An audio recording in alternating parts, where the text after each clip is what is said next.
Derive the Allen partial elasticities of substitution for the inputs. It's something you got to look up. Once you look up the definition, Allen partial elasticities of substitution. Probably, if you go to there's an article by Green and Wood. By the way, in your textbook, if you look in the index under translog, it will tell you to go read pages 366 to 369, where Green talks about this exercise. And he has the reference to a paper that he wrote in the 70s, exactly this paper, in 1976. And he wrote in 1976 that appeared in the JPE. So it's worth looking in the book.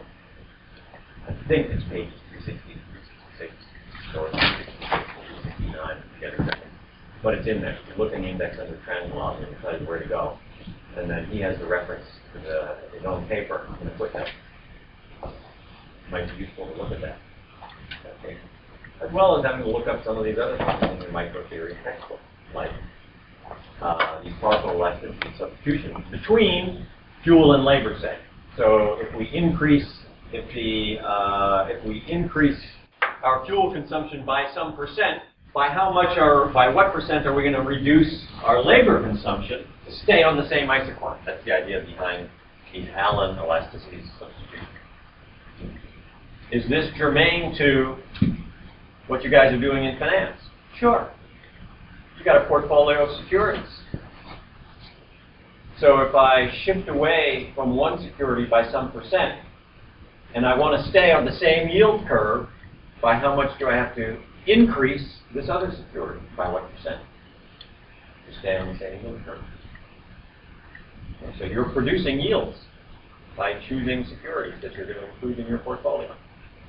So this is not irrelevant to the kinds of problems that you're going to be working on. This just happens to be a simple one. You guys are out there in the whole school world. As financial engineers, you'll have some really hard ones to work on. I haven't talked to Min Peng for probably since right before Lehman Brothers declared bankruptcy. The last time I talked to him, he was working 70-hour weeks for Lehman Brothers. Is he a Lehman or? He's in Hong Kong, but he was working for Lehman. I don't know. I don't know who's. They still have portfolios that they're managing, so he's working for somebody. But given his work schedule, he doesn't have time to call me. And so it's a hard life for you guys to get headed into. Is he highly compensated?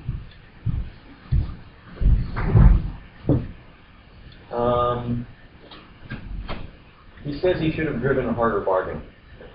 He had no idea that he was going to work that many hours. He's very well compensated. I don't know exactly how much. He says he should have driven a harder bargain. He thought it was a great opportunity. He thought there was opportunity to move higher in Lehman Brothers. And so he didn't bargain as hard as he should have, thinking that there would be bigger payoffs later. Now who knows? So, using your answer to G and the fitted factor cost shares. Okay, so the answer to G is going to be symbolic. And then in H, you're going to plug your numbers into your answer to G and tell me which inputs are substitutes and which are complements. By complements, if you hire more F, you got to hire more K. If they're substitutes, if you hire more F, you can do with less K. I, suppose that we treat the factor cost shares as non-stochastic. Your factor cost shares are going to be stated in terms of, or rather your elasticities. Your elasticities are going to be stated in terms of the factor shares and the gammas. So I want to know, suppose that, even though it's not right, suppose that the factor shares are non-stochastic. And we treat the gammas, your estimates of the gammas, as the random variables. Construct a simple p-test to see whether or not they're different from, these elasticities are different from zero.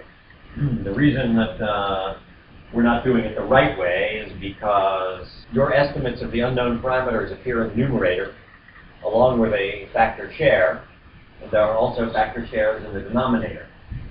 And figuring out the mean and variance of ratios of random variables is a hard problem. About 12 or 14 years ago, I taught a version of 615 where we did do that, but it's a very hard thing to do. The nature of the course has changed. It's much more applied now than it was studied. So that's I.